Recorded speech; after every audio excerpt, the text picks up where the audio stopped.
Hi guys, I've had a few emails about the learning walks and a couple of people having questions about the learning walks. So I just want to go over some of the things in the staff module and answer any of your questions. Even after this video, if you still have more questions, please email me, stop by, and I'll be more than happy to help you guys out. So if you go to the staff canvas page in the learning walk module, if you click on the schedule, I've updated it today. I inadvertently left someone off, but if I did leave you off, please charge it to my head, not my heart, and just let me know and I'll add you to the schedule. So this is the first set for first semester. And these are the teams that you're on. All teams are grouped by planning periods. And then, for example, for team 1, with Thornton, Sawyer, and Ramsey, these are the 2 classrooms that they're going to visit, Mr. Gardner and Ms. Barcliff, sometime during this 9 weeks. So that's how the schedule kind of works. And the next, this is where you, after you meet for your learning walks and your learning walk is over, this is where you go to document your learning walk, and this is the Padlet. So if you just click on this window, it's going to open up in a brand new window. One thing about Padlet, it is very intuitive and very, very easy to use, and it doesn't require an extra login. So when you get into Padlet, all you have to do is click this plus, and that plus turns into a pencil, and you click on the pencil and it gives you a little writing surface. You can move this anywhere you want. So what we were trying to do was, since we started with Miss Omerod, anytime anybody observes Miss Omerod and have things to say about her classes, you put it in this line. This whole line is for Miss Omerod. This next one is for Miss Simmons, and these are some of the mock learning walks that we did. And then there's one for Jessica Williams. So you can line it up just the way I've kind of given you an example, just the title, learning walk, the date that you did it. Let's say somebody did it today. I did one today. Your name as the observer.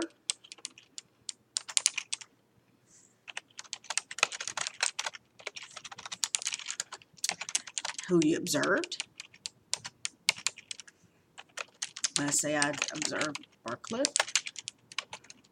And then that's where you list the 3 things that you observe, the 3 positives. Now, one thing that I noticed in our learning walks, we saw a lot more than 3 things. So that was the purpose of coming back together and debriefing. And then we talked about all the different things that we saw. And then we decided from that list individually what we would post. So some things we do have alike, but it's good to have different things for people. You can include your voice if you want to get fancy. You can add attachments like a video. You can add pictures, you can add attachments or other documents, but this is for our intents and purposes for this first 9 weeks. We're just keeping it simple. Now, Dr. Weisinger did get a little fancy, and she actually took pictures of some student work from Ms. Omerod, and to just exemplify what Ms. Simmons was doing, she added a picture of a book. Open it up for knowledge, but it's completely up to you how you do this. Now, as Padlet is updated, multiple people can update Padlet at the same time, so you don't get kicked out if somebody else is on it. And these boxes can be moved around freely. So if you're going to get into another teacher, you just add another box. So it's very, very intuitive and user-friendly. So that's the Padlet.